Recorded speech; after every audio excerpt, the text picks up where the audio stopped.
ఇదే రేవంత్ రెడ్డి ఇదే భూముల మీద కేసులు వేసినాడు. మా నాయకుడు చంద్రబాబు నాయుడు ఒక మంచి పని చేద్దామని భూములు ఇస్తే వీళ్ళంతా కుట్రతో కేసులు ఇస్తాడని మాట్లాడండి. ఆయన స్టేట్మెంటే ఇది అధికార ప్రతినిధిగా 2012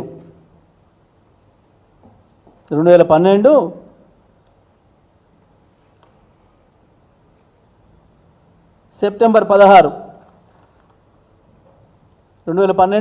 16 నాడు వచ్చింది. ఇదే రేవంత్ రెడ్డి భూములు ప్రభుత్వానికి కావు ప్రైవేట్ వాళ్ళకి ఇచ్చిండు. మా చంద్రబాబు నాయుడు సరే గొప్ప గొప్ప పనులు చేద్దామని ఇస్తే ఈ దుర్మార్గంగా వీళ్ళు అడ్డుకుంటున్నారు.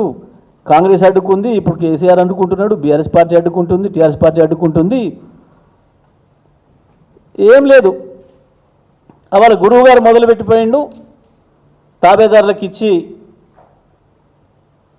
సాటుగా గుంజుకునే ముచ్చట గదే పేమెంట్. ఇక పేమెంట్ మీద వెయ్యాలి, పేమెంట్ తీసుకోవాలి.